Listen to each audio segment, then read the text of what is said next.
예레미야 31장 33절입니다. 예레미야 31장 33절 한 목소리로 읽겠습니다. 시작.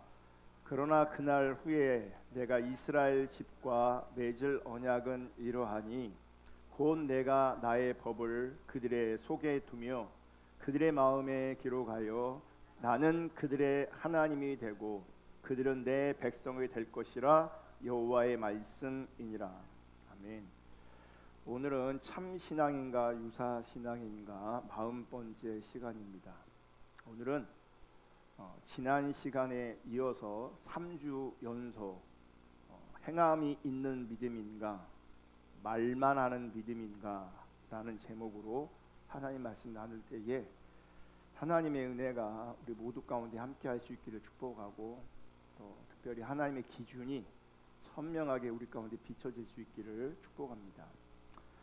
먼저 오늘 설교를 나누기 전에 부탁드릴 것이 있는데 지난 주일에 설교한 내용이 굉장히 중요합니다.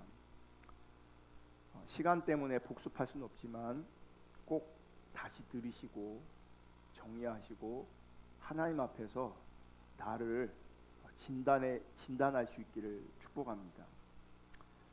제가 지금 나누는 말씀은 저 개인적으로 깨달은 바를 나누는 것이 아니라 2000년 기독교 역사 가운데 참 신앙을 추구했던 하나님의 사람들이 전했던 메시지와 정확하게 일치하고 있습니다. 제가 깨달아서 저만 뭔가 하나님께서 저에게만 특별히 뭔가를 비춰주셔서 나누는 게 아닙니다. 제가 지금 창조하고 있는 게 아닙니다. 성경을 토대로 해서 2000년 기독교 역사 가운데 정말 하나님의 사람들은 일관되게 같은 메시지를 전했습니다. 그래서 하나님께서 우리 가운데 뭘 말씀하시는지 잘 들으시고 정리하시고 자기를 돌아보시고 실제로 하나님 앞에서 인정되어지는 그 참신앙으로 하나님 앞에 설 수 있기를 주님의 이름으로 축복합니다. 신자는 중생한 사람을 말합니다. 우리는 신자를 이해하되 아직도 그리고 정말 많은 사람들이 교회를 다니는 사람을 신자라고 이해합니다. 그렇게 많이 가르쳤음에도 불구하고 아직도 그런 생각이 남아 있습니다. 신자는 단순히 교회를 다니는 사람을 말하는 것이 아니라 성경이 말하는 신자는 중생한 사람을 말합니다. 그 중생을 거듭났다라고도 표현합니다. 여러분, 중생은 이 거듭남은 사람의 심령 안에 행하시는 성령의 은밀한 역사입니다. 이 중생의 역사는, 이 거듭남의 역사는 당장 겉으로 확인되는 특정한 어떤 것들이 드러나지 않을 수 있습니다. 내가 거듭남이 일어났고 내가 중생했습니다. 그럼 달라지는 게 없다고요. 그러니까 겉으로 보기에는 달라지는 것이 없습니다. 하지만 중생의 거듭남의 가장 즉각적이고 직접적인 열매는 하나님께서 원하시는 믿음입니다. 믿음. 예레미야 선지자는 그리스도의 새 언약을 통해서 신자들에게 주어질 이 중생의 역사를 이렇게 설명하고 있습니다. 오늘 본문입니다. 그러나 그날 후에 내가 이스라엘 집과 맺을 언약은 이러하니 곧 내가 나의 법을 그들의 속에 두며 그들의 마음에 기록하여 나는 그들의 하나님이 되고 그들은 내 백성이 될 것이라. 여기서 중요한 것은 마음입니다. 마음. 여러분, 모세 시대에 하나님의 율법이 어떻게 주어졌냐면 율법이 돌판으로 주어졌습니다. 돌판에 하나님의 율법이 새겨졌고 그 돌판을 통해서 하나님의 율법이 인간들에게 주어졌습니다. 돌판으로 주어진 그 하나님의 율법은 정보로, 이론으로, 신학으로 그들에게 전달되었을 것입니다. 그리고 정보로, 이론으로, 신학으로 전달되어지는 이 부분은 어느 정도 성공했을 겁니다. 왜냐하면 이론으로 전해지는 그것은 끊어진 적이 한 번도 없습니다. 하지만 그들의 신앙은 실패했습니다. 이론으로, 정보로, 신학으로 전해졌던, 돌판으로 전해졌던 그 신앙은 실패했습니다.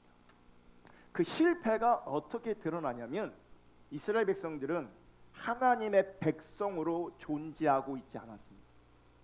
그들은 하나님을 하나님으로 인정하지 않았습니다. 그런데 이론에 근거해서 혹은 신학을 근거로 해서 그들은 종교 행위를 떠난 적이 한 번도 없습니다. 율법을 배우지 않은 적이 한 번도 없습니다. 그런데 성경을 잘 보시면 그들은 신앙에 실패했고, 그 신앙의 실패함은 성경을 뭐라고 말하냐면 하나님의 백성으로 그들이 존재하지 않았고 그들이 하나님을 하나님으로 인정하지 않았습니다. 그래서 이제 하나님께서는 십계명처럼 돌판에 율법을 기록하여 주지 않으시고 어디에 하나님의 율법을, 하나님의 법을, 하나님의 뜻을 기록하신다고 말씀하고 있냐면 우리 속에, 우리 마음에 하나님의 율법을, 하나님의 뜻을 기록하신다고 말씀하고 있습니다. 새 언약으로 말미암아. 그래서 중요한 게 뭐냐면 우리들의 마음인 겁니다. 그 마음이 하나님의 법을 지키고 싶게 만드시겠다는 거예요. 그 마음이 하나님의 법을 지키고 싶은 새 마음을 우리 가운데 주시겠다는 겁니다. 이것이 하나님께서 중생을 통해, 하나님께서 거듭남을 통해 우리 안에서 행하시는 일이 되는 겁니다. 여러분, 이 새 마음과 관련되어져서 세계관에 대해서 한번 살펴보려고 합니다. 문화 인류학에서는 문화의 3요소를 3가지로 설명합니다. 맨 바깥에 행동 양식이 있고, 그 심층에, 그 내면에 가치체계라는 게 있고, 더 깊은 곳에 세계관이라는 게 있습니다. 이 세계관을 통해서 가치체계에 영향을 주고 이 가치체계를 통해서 행동 양식이 나오기도 합니다. 반대로 행동 양식이 바뀌고 가치체계가 바뀌면서 세계관이 달라질 수도 있습니다. 어쨌든 이 문화의 3요소는 행동 양식, 가치체계, 세계관, 이렇게 설명되어집니다. 행동 양식은 아주 쉽습니다. 각 나라 혹은 지역마다 그들이 가지고 있는 겉으로 보이는, 눈으로 보이는 행동 양식이 있습니다. 그걸 우리는 문화라고 하는 겁니다. 시간이 없어서 얘는 못 드는데 그 아래 더 중요한 게 뭐냐면 가치체계라는 게 있습니다. 이 가치체계는 뭐냐면 어떤 행동 양식을 가지고 있는 어떤 사람이, 어떤 문화 안에 있는 어떤 사람이 무엇에 가치를 두고 사느냐, 그 사람이 무엇을 중요하게 여기느냐라고 하는 것이 가치체계입니다. 성경을 보면 부자 관원이 나옵니다. 볼게요. 누가복음 18장 18절. 어떤 관리가 물어 이르되 선한 선생님이여 내가 무엇을 하여야 영생을 얻으리이까. 지금 뭘 구하고 있습니까? 주님 앞에 영생을 물어보고 있어요. 왜 영생을 물어보고 있냐면 이 부자 관리는 영생의 가치를 두고 있는 겁니다. 그러니까 이 부자 관리는 그 시대의 행동 양식을 분명히 따르는 사람들이었고, 그리고 그 시대 속에서 그 안에 이 사람의 가치가 드러나는데 그 가치가 이 질문에 담겨 있는 거예요. 어떻게 해야 영생을 얻을 수 있습니까? 그래서 이 부자 관원은 이 영생을 가치 있게 여기고 중요하게 여기는 겁니다. 그러니까 늘 뭘 생각하는 줄 아십니까? 영생을 생각하는 거예요. 내가 어떻게 하면 영생할 수 있을까? 어떻게 생명을 소유할 수 있을까? 19절 예수께서 이르시되 내가 어찌하여 나를 선하다 일컫느냐? 하나님 한 분 외에는 선한 이가 없느니라. 20절 내가 계명을 안 하니 간음하지 말라, 살인하지 말라, 도둑질하지 말라, 거짓 증언하지 말라, 내 부모를 공경하라 하였느니라. 21절 여짜오되 이것은 내가 어려서부터 다 지키었나이다. 영생이라는 것을 중요하게 여기고 가치 있게 여겨서 지금 예수님께 아주 어렵게 나와서 질문하는 겁니다. 어떻게 영생을 얻을 수 있습니까? 그랬더니 예수님께서는 한마디로 뭐라고 말하냐면 계명을 지켜라, 계명을 지켜라 이렇게 얘기합니다. 그랬더니 이 부자 관원은 지금 말한 율법에서 요구하는 것들을 언제부터 지키고 있냐면 어려서부터 지금 지키고 있습니다. 어렸을 때부터 지키고 있습니다. 이게 뭐겠어요? 계명을 지키고 있는 행동은, 이 행동은 행동 양식을 말하는 거죠. 이런 행동 양식을 가지고 있었고, 그러면서 그는 더 나아가서 영생을 소중하게 여기고 있고 영생을 가치 있게 여기고 있었습니다. 그랬더니 22절 예수님께 이렇게 말씀하세요. 예수께서 이 말을 들으시고 이르시되 내게 아직도 한 가지 부족한 것이 있으니 내게 있는 것을 다 팔아 가난한 자들에게 나눠주라. 그리하면 하늘에서 내게 보화가 있으리라. 그리고 와서 나를 따르라. 영생을 갈망하고 있는 그에게 계명을 지키라고 했더니 계명을 다 지킨대요. 그래서 예수님이 그를 봤더니 한 가지 부족한 게 있어요. 예수님은요 우리의 중심을 아십니다. 지금 바리새인은, 이 부자 간원은 율법을 잘 지키고 있는 나를 보고 있고요. 더 나아가서 영생을 소중히 여기고 영생을 가치 있게 여기는, 그래서 영생을 궁금해하는 그런 자신을 자기로 알고 있는 거예요. 거기까지 자기로 알고 있어요. 근데 예수님은 그 사람에게 부족한 거, 없는 거를 보고 계시는 거예요. 그럼 내가 나를 가장 잘 아는 겁니까? 하나님이 나를 가장 잘 아는 겁니까? 여러분 스스로가 여러분이 여러분을 알고 있는 여러분은 여러분이 아닙니다. 내가 나를 온전히 알고 있지 않습니다. 거기엔 한계가 있고 거기엔 부족함이 있습니다. 그 예수님께서 영생의 길을 제시하시는 거예요. 가난한 사람한테 네 재산 팔아서 다 나눠주고 나를 따르라. 그러면 하늘에서 내게 보화가 있으리라. 그럼 여러분 문맥에서 보세요. 영생을 원하고 있잖아요. 근데 예수님 뭐라고 말해요? 가난한 사람한테 재물 팔아 다 나눠주고 나를 따르면 너에게 뭐가 있다고요? 보화가 있대요. 그러면 영생을 원하는데 보화라고 말하고 있다면 영생이 뭐가 되는 겁니까? 보화가 되는 거죠. 하나님 나라의 가치가 여러분 우리 가운데 보화인 거죠. 영생이 보화인 겁니다. 참된 신앙이 보화인 겁니다. 그럼 보세요. 영생을 궁금해했어. 어떻게 하면 영생을 받을까, 영생을 얻을까 고민했어. 그 영생을 하나님이, 예수님이 제시하는 거예요. 어떻게 해요? 가난한 사람에게 네 재산 팔아 다 나눠주고 나를 따라와. 그럼 뭐가 주어지는 겁니까? 하늘의 보화, 영생이 즉 주어지는 거예요. 그럼 가야 돼요, 안 가야 돼요? 가야 되죠. 왜요? 영생을 원했잖아요. 근데 23절 그 사람이 큰 부자이므로 이 말씀을 듣고 심히 근심하더라. 그리고 어떻게 하는지 아십니까? 주님을 따라가는 게 아니라 돌아가 버립니다. 자, 문화에는 세 가지가 있어요. 행동 양식이 있고 가치 체계가 있고 세계관이 있어요. 행동 양식에서 이 부자 간원은 모든 율법의 계명을 다 지켰어요.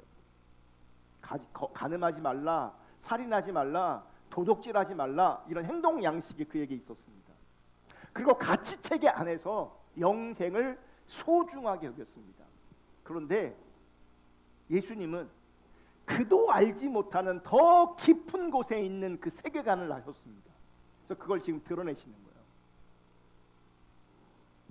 영생, 겉으로는 영생을 가치 있게 여기지만 사실 이 부자 간원의 더 깊은 내면에는 물질을 더 소중히 여기고 물질을 더 사랑하는 세계관이 자리 잡고 있었던 겁니다. 그러니까 그 세계관이 나도 잘 안 보이는 거예요. 뭐 때문에? 가치체계 때문에. 내가 가치 있는 어떤 것들을 추구하고 갈망하고 원하고 있기 때문에 더 깊은 진짜 나, 그걸 잘 못 보는 겁니다. 여러분, 마음의 중심인 세계관이 바뀌어야 진짜 사람이 변하는 겁니다. 행동 양식 바뀔 수 있고요, 가치 체계도 바뀔 수 있습니다.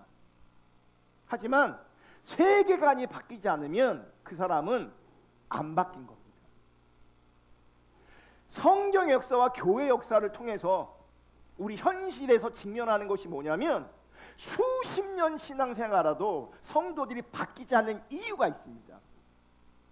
근데 그들은 바뀌었다고 생각합니다. 왜냐하면 행동 양식이 바뀌었기 때문에, 가치 체계가 바뀌어져 있기 때문에 본인은 바뀌었다고 생각합니다. 하지만 세계관이 바뀌지 않았으면, 세계관이 안 바뀌었으면 그 사람은 안 바뀐 겁니다. 우리의 마음 중심이 하나님 중심으로, 신앙의 본질로 하나님을 사랑하는 것으로 변해야 합니다. 그게 회심이고, 그게 중생이고, 그게 거듭남이에요. 그리고 그 회심과 그 중생과 그 거듭남은 성령의 역사라고. 어떤 분은 그러거든요. 이제 우리 교회 다니시면 메시지가 너무 어렵다고. 여러분, 내가 이해해서 주님 따라가는 거 아닙니다. 내가 이해해서 참신앙이 가능해지는 게 아닙니다. 성령이 역사하셔야 되는 겁니다.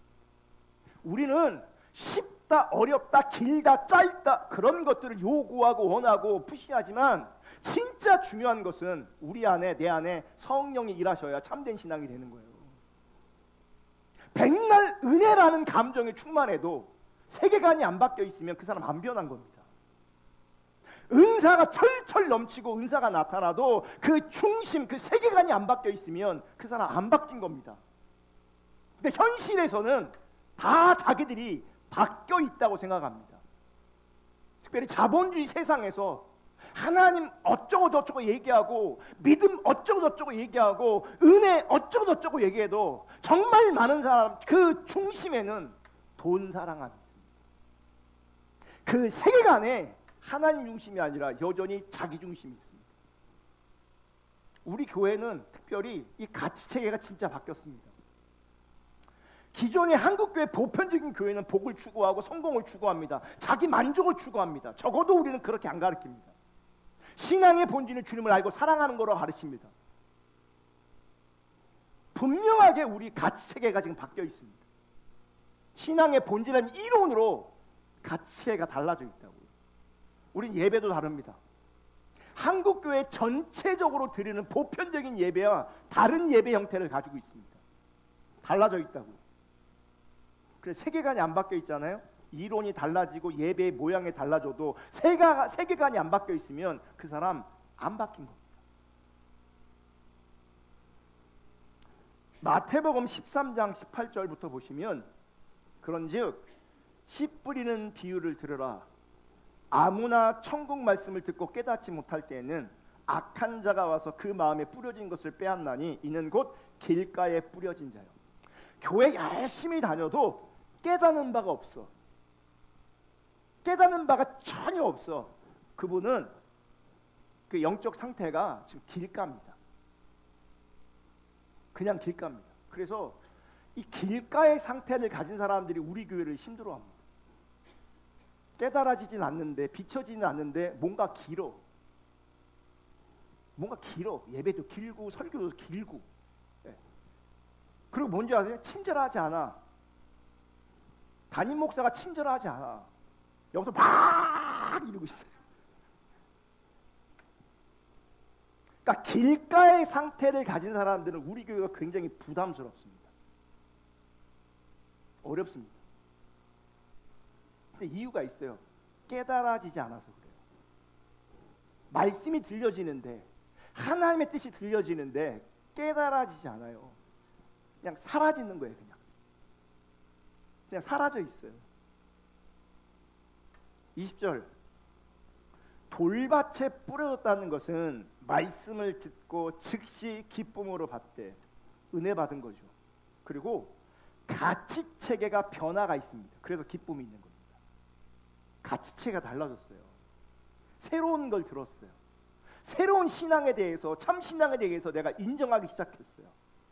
기뻐. 21절, 그 속에 뿌리가 없어 잠시 견디다가 말씀으로 말미암아 환난이나 박해가 일어날 때에는 곧 어떻게 된다고요? 넘어져요.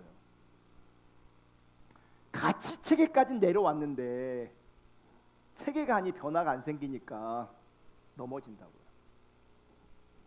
22절, 가시떨기에 뿌려졌다는 것은 말씀을 들으나 세상의 염려와 재물의 유혹에 말씀이 막혀 결실하지 못하는 자예요. 듣기는 해. 이 행동 양식, 말씀을 듣는 행동 양식이 있어. 근데 이 사람은 가치 체계까지도 내려가지 못하는 거죠. 그러면 세계관 변할 일이 없죠. 23절, 좋은 땅에 뿌려졌다는 것은 말씀을 듣고 깨닫는 자니, 이게 뭔지 아십니까? 좋은 밭이 세계관이 변한 겁니다.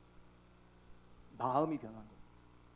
그 마음 안에 성령이 역사하시고 은혜가 역사하는 겁니다. 증거가 뭔지 아십니까? 열매입니다. 열매.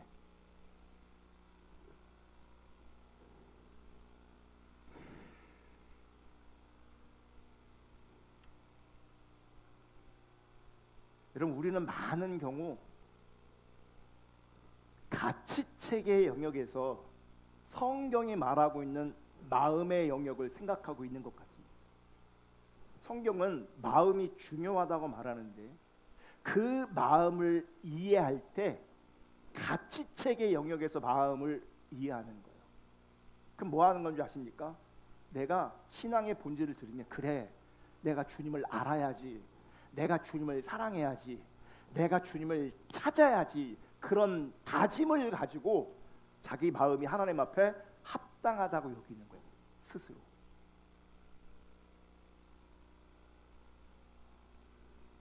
하지만 성경을 보시면 세계관의 영역이 성경이 말하는 마음의 영역입니다. 가치체계의 영역이 마음의 영역이 아니라 세계관의 영역이 마음의 영역입니다. 문제는 오늘날 우리 한국 교회는 행동 양심만 있는 기독교로 전락해버렸습니다. 모양만 기독교입니다. 교회 다니는 신자만 만들었어요. 좀 더 나아가면 가치체계로서의 기독교로 존재하고 있습니다. 성경이 말하는 믿음은 이런 것이다. 성경은 이런 가치를 말하고 있다.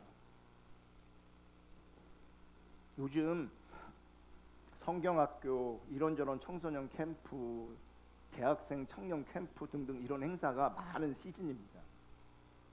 어떤 사람들은 자녀의 신앙 교육 때문에 큰 교회를 선택한다라고 하는 분들이 있습니다.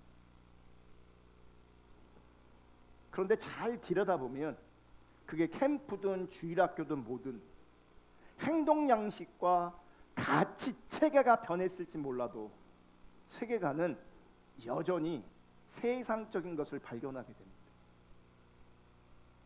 어렸을 때 이런저런 프로그램을 동원해서 기독교 문화를 주입하고, 그래서 그들의 이 교육을 통해서 가치적인 문제를, 가치적인 어떤 것들을 고백하게 만들고 인정하게 만들어도 세계관의 변화가 생기지 않으면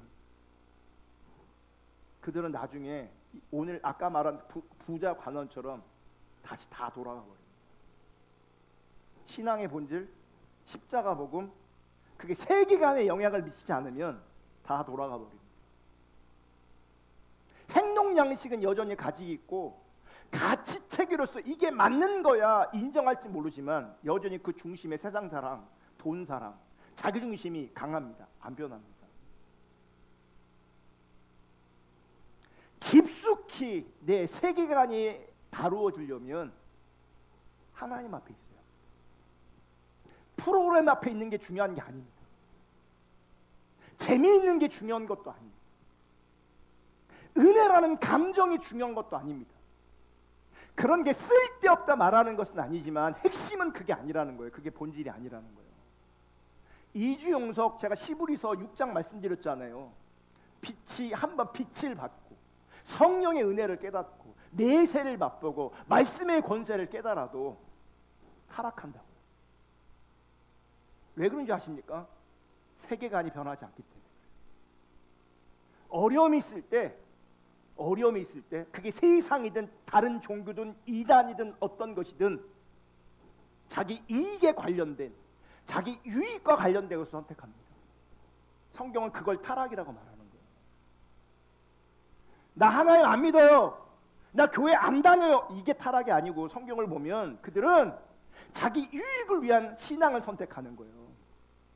자기 만족을 위한 신앙을 선택하는 거예요. 그걸 성경은 정확하게 타락이라고 말하는 거예요. 그렇게 은혜를 많이 받았는데 그럼 왜 그런 선택들을 할까? 세계관이 안 바뀐 거라고요. 마음이 바뀌지 않았다고.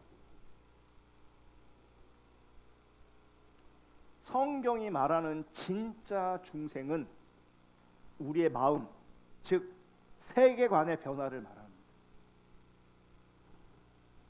그것을 성경은 참된 믿음이라고 말하는 거예요. 지금은 설교도 성경 공부도 우리 교회는 계속해서 참된 신앙이냐 거짓 신앙이냐, 참된 신앙이냐 유사 신앙이냐라고 하는 주제를 지속적으로 다루고 있습니다. 근데 그거 배우고 있다고 참신앙 되는 게 아닙니다. 마음이 달라지지 않습니다. 그걸 인정한다고 해서 참신앙 되는 거 아닙니다. 마음이 달라지지 않습니다. 예레미야 32장 40절. 예레미야 다음 것. 내가 그들에게 복을 주기 위하여 그들을 떠나지 아니하리라 하는 영원한 언약을 그들에게 세우고 나를 경외함을 그들의 마음에 두어 나를 떠나지 않게 하고. 한번 다 같이 하나님 말씀 읽어보겠습니다. 시작. 내가 그들에게 복을 주기 위하여 그들을 떠나지 아니하리라 하는 영원한 언약을 그들에게 세우고 나를 경외함을 그들의 마음에 두어 나를 떠나지 않게 하고. 지금 예레미야는 같은 관점에서 또 뭘 강조하고 있냐면 마음을 강조하고 있습니다. 그래서 그들의 마음에 하나님을 경외함을 두시겠다라고 말씀하십니다. 그러니까 하나님을 예배하고 싶은 마음, 하나님을 사랑하고 싶은 마음, 하나님께 순종하고 싶은 마음, 하나님을 두려워하는 마음을 주시겠다는 거죠.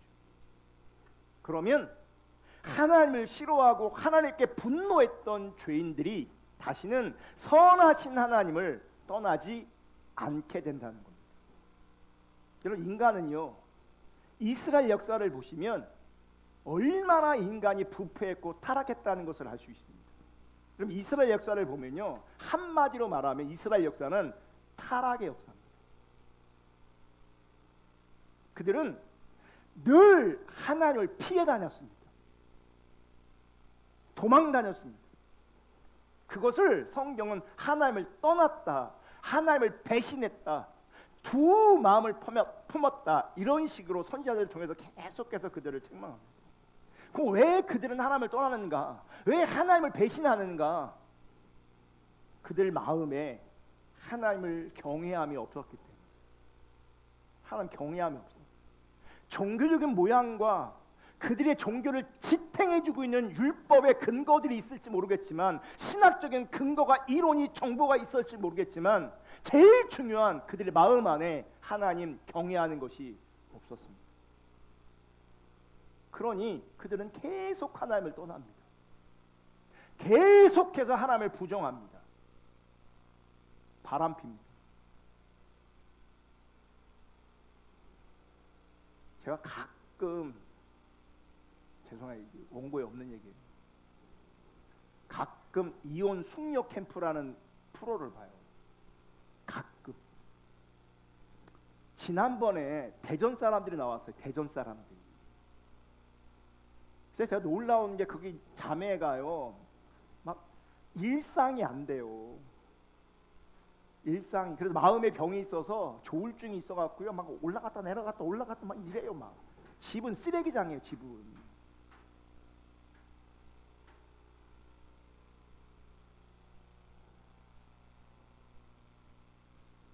근데 그 자매가요, 주일날은 하루 종일 교회에서 삽니다. 그 자매가 주일날 교사하고 있습니다.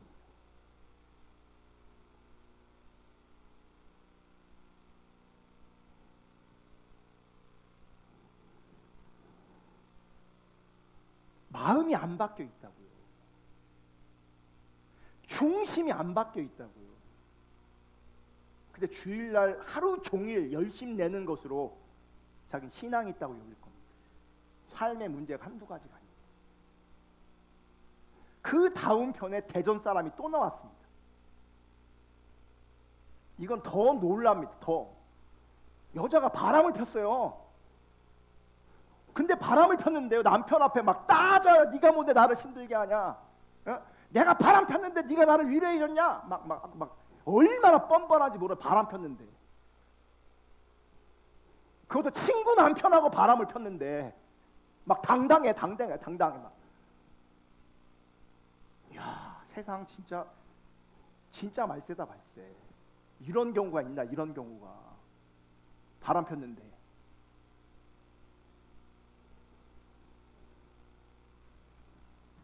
이스라엘 백성들이 여러분 정확하게 그렇게 했습니다. 계속 하나님을 떠나고 계속해서 하나님을 배신하고 영적으로 간음하는데 그들은 항상 하나님 앞에 당당했습니다. 왠지 아십니까? 그 마음에 하나님을 경외함이 없었기 때문에. 마음이 문제입니다. 그래서 하나님께서 그 마음에 하나님 경외함을 주신다는 거죠. 예수 그리스도를 통해서, 성령을 통해서 돌판에 주어지는 것이 아니라 마음에 주신다는 거예요.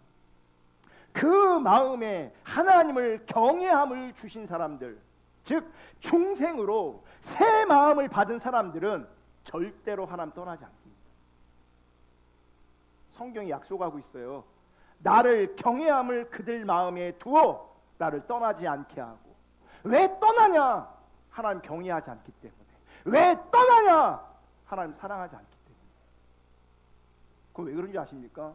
중생하지 않았기 때문에 그렇습니다. 거듭나지 않았기 때문에 그렇습니다. 본인은 율법을 지켜서 어떤 가치체계 안에서 뭔가를 인정하고 있어서 자기는 신앙이 있다고, 회심했다고, 중생했다고 여길지 모르겠지만, 마음에 하나님 경외함이 없으면, 마음에 하나님 사랑함이 없으면 그 사람 절대로 중생한 거 아닙니다. 그리고 온전히 중생한 거 아닙니다. 왜 중생한 사람들이, 새 마음을 받은 사람들이 하나님을 떠나지 않느냐? 하나님 사랑하기 때문에. 하나님 사랑하기 때문에. 요한복음 14장 23절, 예수께서 대답하여 이르시되 사람이 나를 사랑하면 내 말을 지키리니. 사랑하면 주님 말을, 하나님 말을 지키게 되어 있어요. 중요한 게 뭔지 아세요? 이게 하나님의 뜻이냐, 하나님의 말씀이냐가 중요한 것이, 어렵고 쉽냐 이런 게 중요한 게 아니에요. 정말 많은 사람들이 뭐가 하나님의 뜻이 뭐가 하나님 뜻인지 모르겠습니다. 어떻게 하는 것이 하나님 뜻인지 모르겠습니다. 그 고민을 빙자해서요, 뭐가 나한테 유리한 선택인가를 고민하고 있는 겁니다. 뭐가 나에게 손해되지 않은 선택인가를 고민하고 있는 겁니다. 사랑하면 그 말을, 그분의 뜻을 그냥 지키게 돼 있어요. 사랑하면.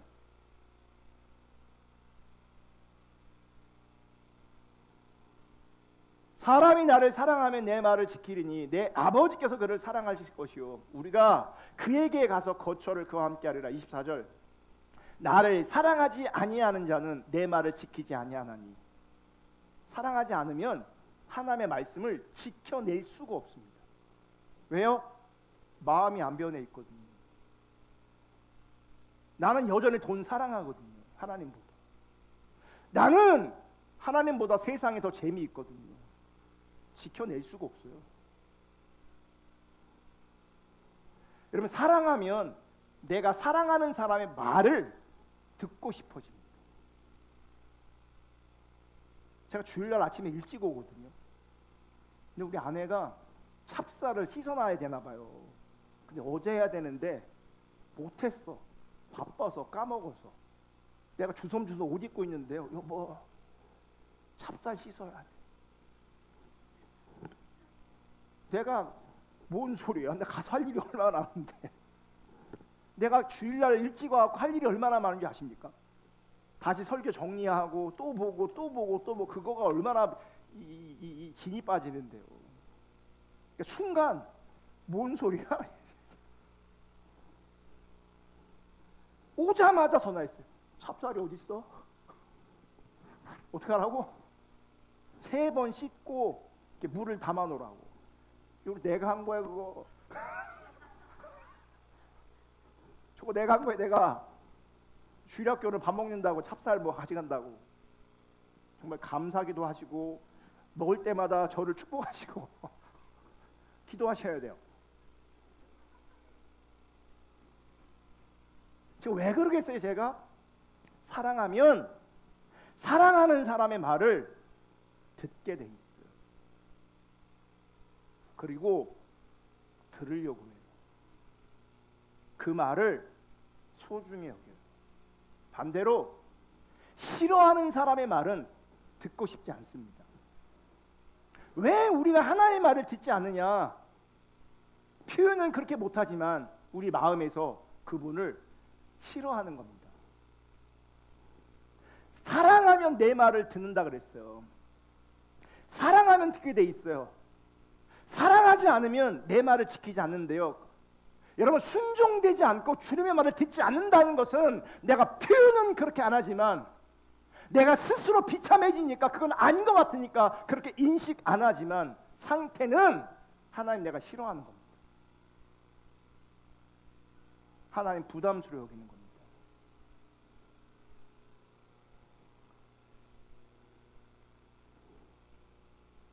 여러분 중생은 하나님에 대한 사랑을 심어주어서 하나님께 순종하고 싶게 만드는 겁니다. 우리 안에 회심이 일어나잖아요. 우리가 중생하잖아요. 우리가 거듭나잖아요. 그러면 그 마음에 하나님의 생명이 심겨지고 하나님 사랑하는 마음이 심겨져서 하나님께 순종하고 싶어요.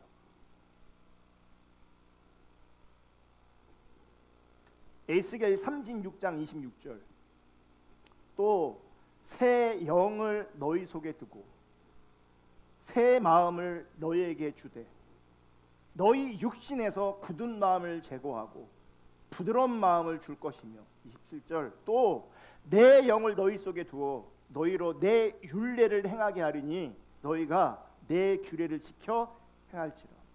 지금 읽은 에스겔서 말씀은 새 언약에 관한 에스겔 선지자의 예언입니다. 여기서도 뭐가 중요한 줄 아십니까? 마음이 중요합니다. 여러분 중생하기 전에 우리가 가지고 있었던 마음은 굳은 마음이에요. 굳은 마음. 내 고집대로 내 마음대로 하고 싶은 마음을 성경은 굳은 마음이라고 하는 겁니다. 내 고집대로 내 마음대로 하고 싶은 마음, 그게 굳은 마음이라고요. 여러분 죄인은 존재론적으로 하나님을 싫어하고 하나님께 분노합니다. 그 분노가 불평과 원망으로 늘 드러납니다. 그게 뭐예요? 굳은 마음이라고요. 자기 고집이 세서 그런 거라고요. 내 마음대로 하고 싶은데 하나님이 내 마음대로 내 인생을 살아지지 못하게 하는 것 같아. 그러니까 하나님이 싫어. 하나님이 원망스러워. 왜 나로 하여금 이런 인생을 살게 하시는지 하나님이 싫어. 하나님 이해가 안 돼. 이런 그게 굳은 마음이에요. 그게. 근데 하나님께서 그 굳은 마음을 제거하시고 새 마음을 주시고 부드러운 마음을 주신대요. 그 부드러운 마음이 주님을 사랑하는 마음. 사랑하면 힘들어도 지켜요. 사랑하면 어려워도 지켜요. 사랑하면 손에 대도 순종해요. 그러면 하나님이 왜 굳은 마음을 제거하시고 부드러운 마음을 주실까? 중생의 목적이 있습니다. 에스겔 36장 27절 지금 스크린에 나와 있는 거 한번 읽을게요. 시작. 또 내 영을 너희 속에 두어 너희로 내 율례를 행하게 하리니 너희가 내 규례를 지켜 행할지라. 하나님의 율례를 행하게 하려고 하나님 말씀대로 순종하게 하려고 우리 마음을 부드럽게 하는 거예요. 여러분 중생한 사람, 거듭난 사람, 하나님의 자녀의 특징은 하나님 말씀대로 살고 싶어 합니다. 그 새 마음이 하나님을 사랑하기 때문에. 사랑하면 순종하고 싶어 한다고. 하나님 앞에 순종하려고 하는 그 마음이 부드러운 마음이에요. 내 고집이 살아있고 내 관점에 살아있고 내가 원하는 바가 살아있잖아요. 내 뜻이 살아있잖아요. 그게 굳은 마음이에요. 거기는 하나님 말씀대로 살고 싶은 마음이 1도 없습니다. 새 마음이 없습니다. 하나님 사랑하는 마음이 없습니다. 여러분 반드시 인식하시고 기억하시기를 축복하는데 인생을 자기 뜻대로 살고 싶어하는 사람은 정확하게 중생하지 않은 사람입니다. 인생을 내 맘대로 내 뜻대로 살고 싶어, 자기 뜻대로 살고 싶어, 중생하지 않았기 때문에 그런 겁니다. 중생하지 않았습니다.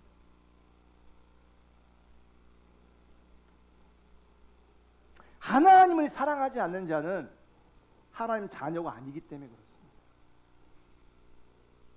하나님을 사랑하지 않기 때문에 하나님의 뜻에 순종하며 살지를 못합니다. 여러분 하나님의 자녀도 때로는 쓰러지고 넘어지고 실패할 수 있습니다. 하지만 근본적으로 주님 뜻대로 살고 싶은 마음이 있습니다. 근본적으로 그 중심 안에 주님의 뜻이 이루어지길 원하는 그 마음이 있습니다. 그래서 그 새 마음이 이기적인 본성을 따라 살려고 하는 그 욕구와 욕망을 그냥 놓아두지 않습니다. 이기적인 본성과 욕구와 싸웁니다. 이기적인 본성과 욕구를 부인하려고 합니다. 하나님 뜻으로 조종하려고 합니다. 근데 잘 안 됩니다. 그래서 은혜를 구합니다. 은혜를 구하되 절박하게 은혜를 구합니다. 절박하게 은혜를 구하는 그에게 새 마음을 주시고 은혜를 주시는 거예요.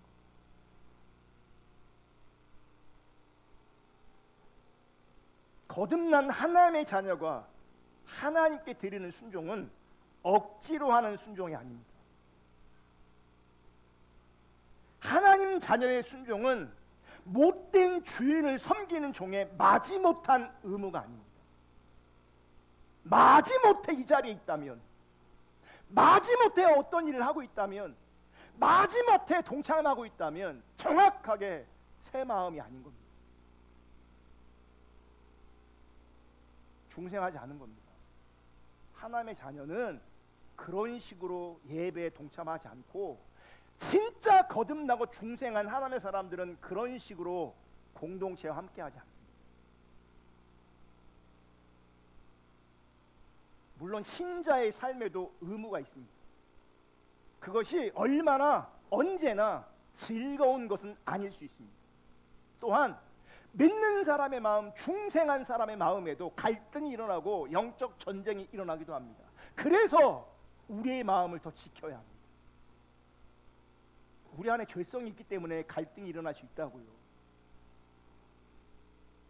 그래서 우리는 참된 신앙을 소중히 여기고 내 마음이 무너지지 않도록, 내 마음이 병들지 않도록 하나님 앞에서 돌봐야 합니다. 마지막으로 금요일날 깊은밤 기도회 때 언급했던 사도행전의 말씀을 좀 언급하고 말씀을 마치려고 합니다. 사도행전 8장 18절, 시몬도 13절, 시몬도 믿고 세례를 받은 후에 전심으로 빌립을 따라다니며 그 나타나는 표적과 큰 능력을 보고 놀라니라. 자, 시몬이란 사람이 있는데 이 사람이 어떻게 했다고요? 믿었대요. 믿었어요. 모두 받아요? 세례 혹은 침례도 받아요.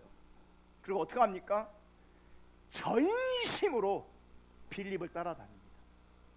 지금 빌립이 뭐 하고 있는 줄 아십니까? 하나님 나라의 말씀을 전하고 있습니다. 지금 사역하고 있습니다. 그 사역의 현장에 이 시몬이 함께 동참하고 있는 겁니다. 그러면서 그 나타나는 표적과 큰 능력을 보고 지금 뭐예요? 놀라고 있습니다. 믿고 있죠. 세례 받았죠. 적극적으로 빌립과 함께하고 있죠. 그 현장에서 일어나고 있는 놀라운 표적과 능력을 보면서 이게 은혜 받는 거예요. 감탄을 연발하는 거예요. 놀랍다, 놀랍다, 놀랍다, 놀랍다. 이 사람 회심한 사람입니까? 회심 안 한 사람입니까?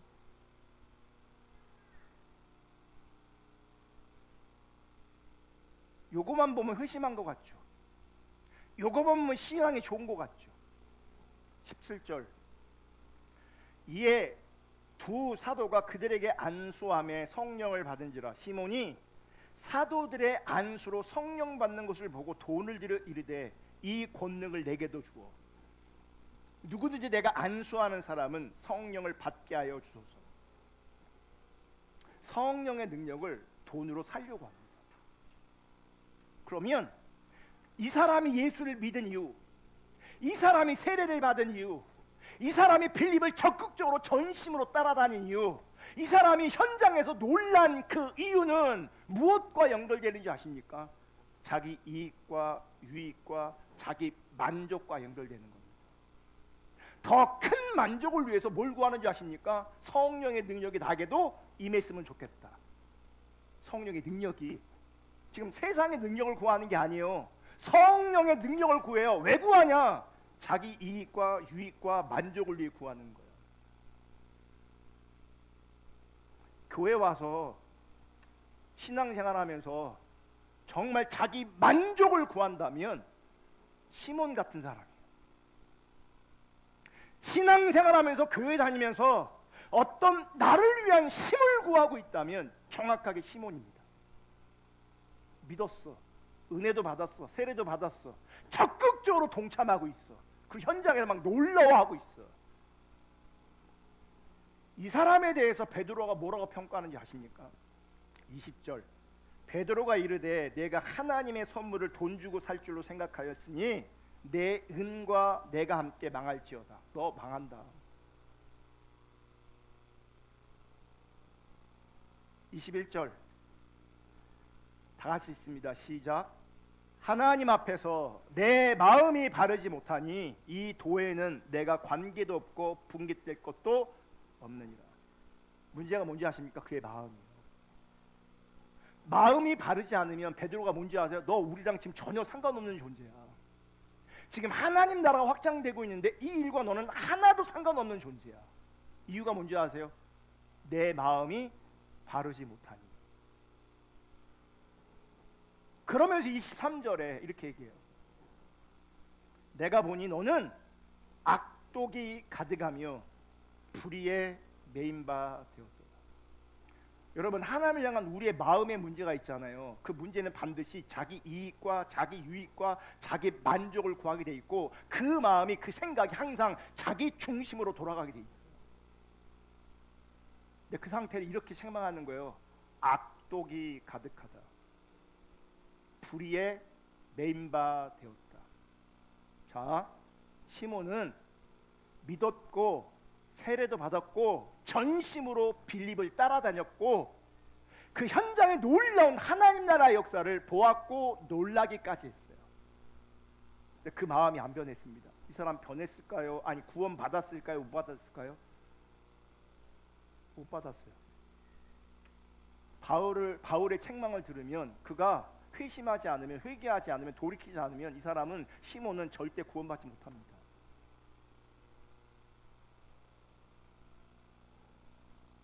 자기의 유익을 구하면, 자기의 만족을 구하면, 자기 고집대로만 살려고 하고, 자기 뜻대로만 살려고 하고, 그 자리에서 하나님을 이용하고 교회를 이용하고 신앙을 이용하는 그 자리에서는 절대로 구원이 이루어지지 않습니다. 절대로. 그것이 왜 구원이 이루어지지 않냐?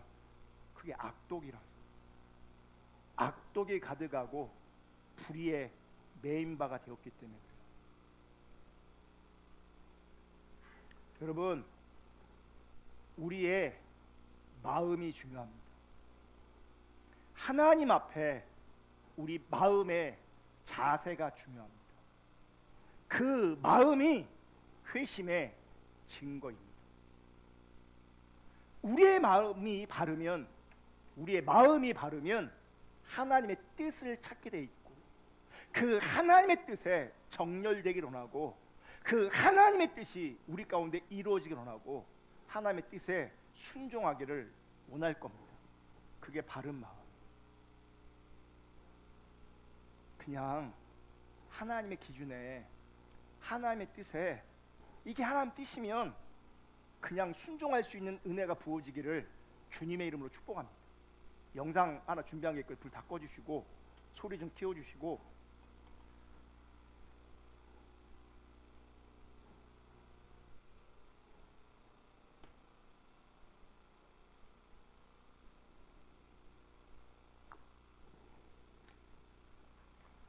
예배자로 밴드에 올라가 있는 거.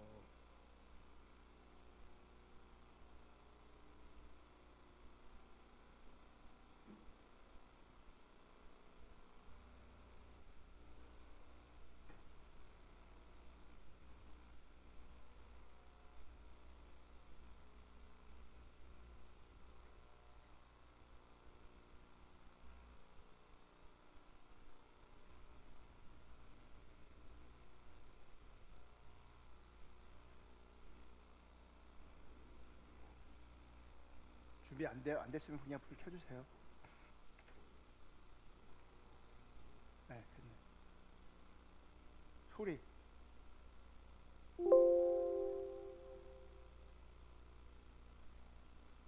요 근래에 많은 분들한테 꼭 해주고 싶은 얘기야. 무슨 생각하면서 하세요? 무슨 생각을 해? 그냥 하는 거지. 4등급에서 1등 되는 건 9등급에서 1등 되는 건 노력 차이는 똑같아요. 아무것도 아니라고. 하냐 안 하냐 차이지, 얼마나 열심히 하냐 열심히 안 하냐 차이도 아니라고. 그러니까 여러분들이 1년 동안 열심히 할 생각을 하지 말라니까. 열심히 하시면 안 돼. 열심히 하지 말고 그냥 하면 돼요. 왜? 이 세상의 90%는 열심히 안 하거든. 내가 사회생활하면서 첫 번째 깨달은 게 이거야. 아, 사람들이 열심히 안 하는 거야. 그래서 경쟁자가 없구나. 진짜야. 여러분이 생각할 때 여러분이 모든 사람이 다 경쟁자일 것 같잖아. 고3이 열심히 합니까? 아니죠.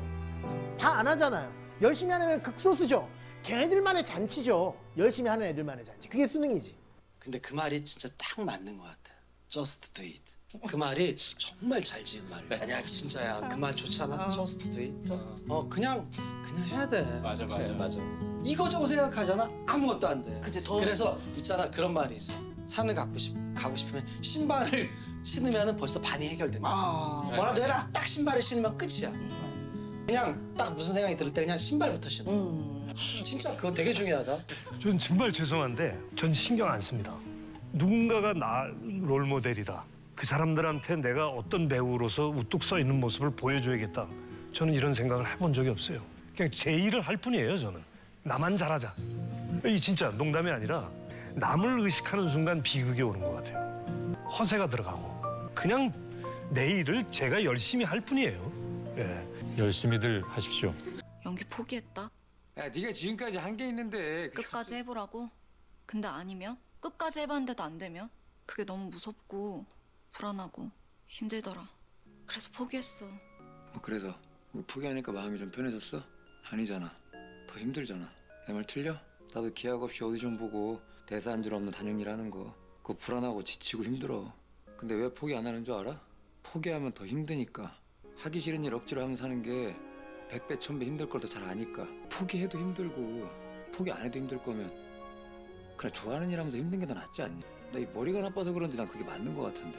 이게 진짜 중요한 게 모든 사람들이 그래요. 야, 니네 언제 결혼할 거야? 결혼을 할 거야? 그럼 결혼해야죠. 근데 상황이 좀 좋아지면요.